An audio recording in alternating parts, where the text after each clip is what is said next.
우리는 역사를 지키는 자가 되어야 합니다. 그러나 오늘 역사는 지켜지는 대신 권력자의 사적인 공간으로 변질되었습니다. 이것은 단순한 논란이 아닙니다. 국민이 위임한 권력이 어떻게 남용되고 있는지 그 민낯을 보여주는 사건입니다. 국가유산인 종묘를 사적으로 이용한 김건희 여사. 이 사건은 우리에게 묻습니다. 공과 사는 과연 구분되고 있는가? 김건희 여사의 종묘 차담회를 둘러싼 논란이 끊이지 않고 있습니다.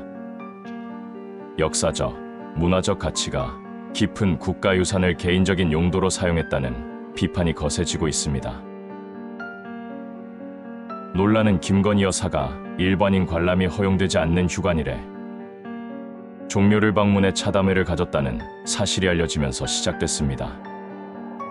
종묘는 역대 왕과 왕비의 신주를 모신 곳으로 매우 엄숙한 장소입니다.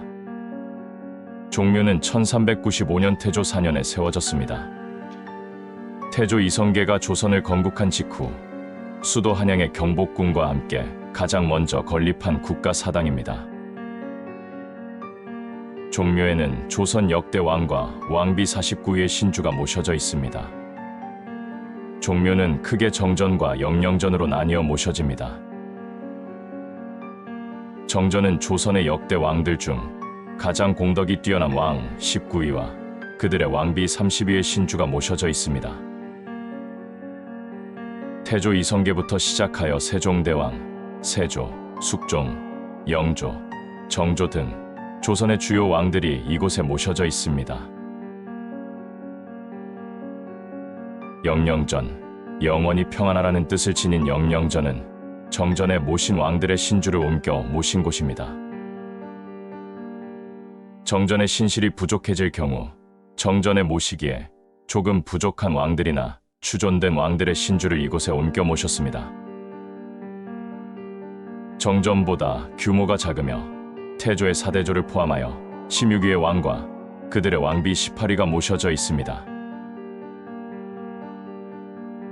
종묘의 건축 양식은 유교의 원칙에 따라 간결하고 엄숙하게 지어졌으며 현재 유네스코 세계유산으로 등재되어 그 역사적 가치를 인정받고 있습니다. 그러나 김 여사는 이곳에서 외부인들과 만남을 가졌고 이를 두고 사적 이용이라는 비난이 쏟아졌습니다. 국가유산청의 해명은 논란에 기름을 부었습니다. 처음에는 공식 행사라고 해명했지만 국회에서 지적이 이어지자 결국 잘못을 인정하고 사과했습니다.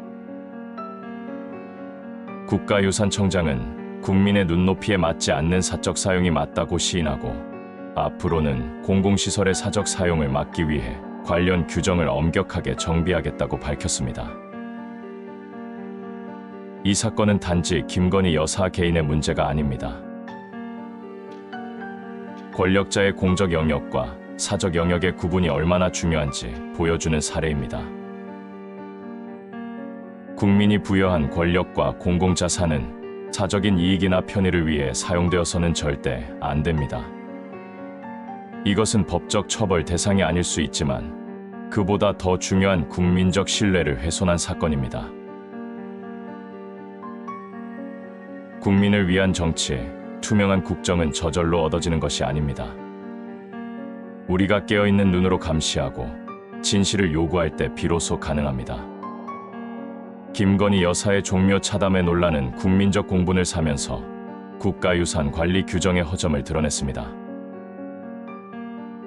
이에 따라 국가유산청은 국능 관람 등에 관한 규정을 개정해 심의 기준과 대상을 명확히 하고 국민 눈높이에 맞지 않는 예외 규정을 삭제하는 등 제도 개선에 착수했습니다. 이는 정치인의 공공시설 이용에 대한 국민적 감시와 비판이 강화되면서 나타난 변화라고 볼 수 있습니다.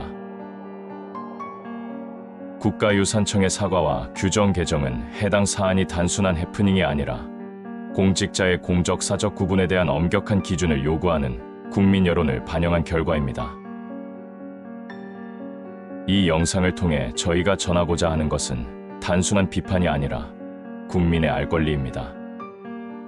그리고 그 알 권리를 지키는 것이 바로 언론의 책무이자 민주주의의 근간입니다. 여러분 한 분 한 분의 관심이 대한민국을 더 투명하고 정의로운 사회로 만들어갈 것입니다. 채널을 구독해 주시고 좋아요를 눌러주세요. 우리는 진실을 위해 멈추지 않겠습니다. 감사합니다.